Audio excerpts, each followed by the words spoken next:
Wysteria, energy, twister.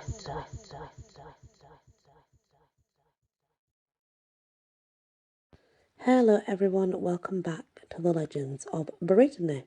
Now, Tristram returns to Monine. Although applauding his pious intention, Mark attempted to dissuade his nephew from such an enterprise of peril, until seeing that Tristram would not be gainsaid.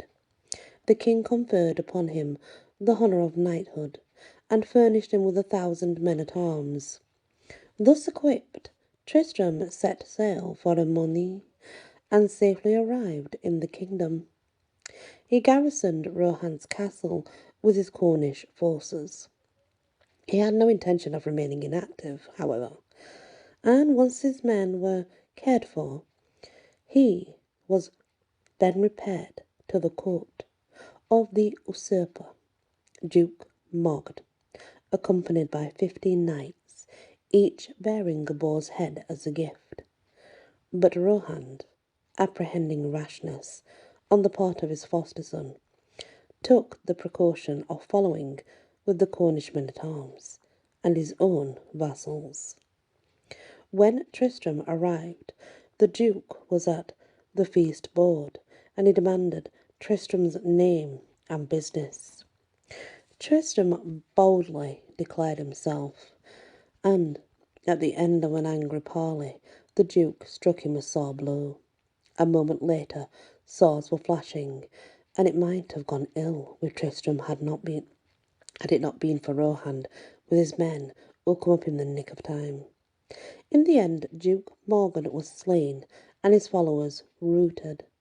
Having now recovered his paternal domains, Sir Tristram conferred them upon Rohan, to be held of himself a liege lord, and having done so, he took leave of his foster father, and then returned to Cornwall.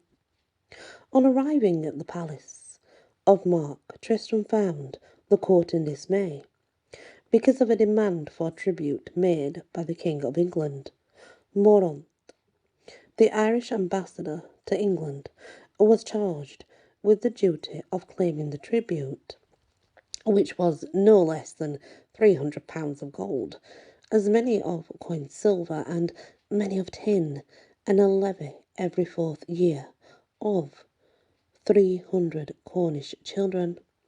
Mark protested bitterly, and Tristram urged him to bid defiance to the English, swearing that he would himself defend the freedom of Cornwall. His aid was reluctantly accepted by the Grand Council, and he delivered to Moraunt a declaration that no tribute was due. Moraunt retorted by giving Tristram's lie, and the champions exchanged defiance. They sailed in separate boats to a small island, let's say, to decide the issue in single combat. When they had landed, Tristram returned his boat adrift, saying sternly that one vessel would suffice to take back the victor. The champions mounted their steeds at the onset, but after the first encounter, Tristram, leaping lightly from his saddle, engaged his adversary on foot. The knight of Monnie was desperately wounded in the fight, and he got him right in the thigh. But, rallying at strength, he cleft Moraunt to the chine, and his sword splintering, a piece of blade remained in the wound. Tristram now returned to the mainland, where so to greet was the joy over his return that he was appointed heir to Cornwall, and successor to Mark the Good. But his wound, having been inflicted by a poisoned blade, grew more grievous day by day.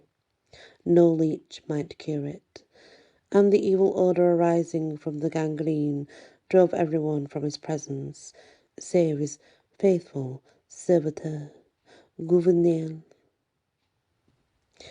And that's the next part of our story of Tristram. And I guess that's 2 battles now. But yeah, I mean, back in those days, if they were wounded in such a way that it could not be cleaned out properly, especially when it comes to poison, then it would go gangrene. And obviously, as you know, that brings septic shock, septicemia to the bloodstream. So it's not a good outcome back in those days if you were battling and got injured. Thank you for listening to this episode, and many blessings. Wysteria. Energy. Twister.